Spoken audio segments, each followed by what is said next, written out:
Banyak dari orang-orang Kristen yang berpikir, jika di dalam sebuah kebaktian mereka pernah mengangkat tangan, maju ke depan, menangis, dan menerima Yesus Kristus menjadi juru selamatnya, maka itu artinya mereka sudah diselamatkan dan masuk surga. Ini bukan kebenaran yang Alkitab nyatakan, karena ada banyak kepalsuan yang mungkin terjadi dalam hal-hal seperti ini.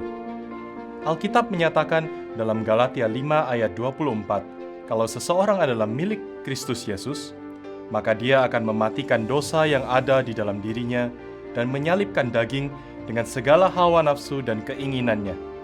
Ini prinsipnya. Barang siapa menjadi milik Kristus, menjadi seorang true Christian, dan menjadi seorang real member of Christ, mereka adalah orang-orang yang memberi dirinya diperintah oleh Yesus Kristus dan yang memberi dirinya takluk di bawah pimpinan Roh Kudus. Orang-orang seperti ini akan memiliki satu tanda kesejatian, yaitu proses pengudusan yang sungguh-sungguh terjadi di dalam hidupnya. Kalau seseorang berkata, "Saya sudah menerima Yesus Kristus," tapi hidupnya masih di bawah kuasa dosa, tidak mengasihi kesucian Allah, tidak mau mematikan dosa, maka semua itu adalah kebohongan. Setiap orang Kristen yang sejati harus mengalami proses pengudusan setelah proses pengakuan. Dua hal ini yang merupakan bentuk dari proses pengudusan. Yang pertama adalah mematikan dosa, dan setelah itu, maka Roh Kudus akan membawa seluruh hati dan pikiran kita dalam proses yang progresif untuk memikirkan kehendak Allah di surga. Perhatikan 4 arah ini.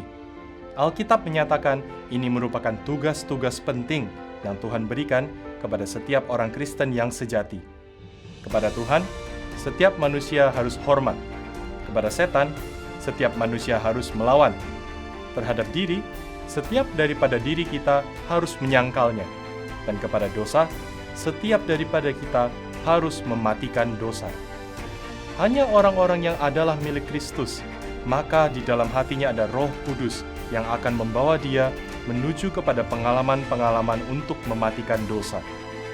Pembenaran di dalam Kristus Yesus dan proses pengudusan akan selalu bersanding bersama-sama. Jika proses pengudusan ini tidak ada, maka semua pengakuan kita ketika kita menangis, mengangkat tangan, dan maju ke depan dalam sebuah kebaktian, itu menjadi suatu kepalsuan.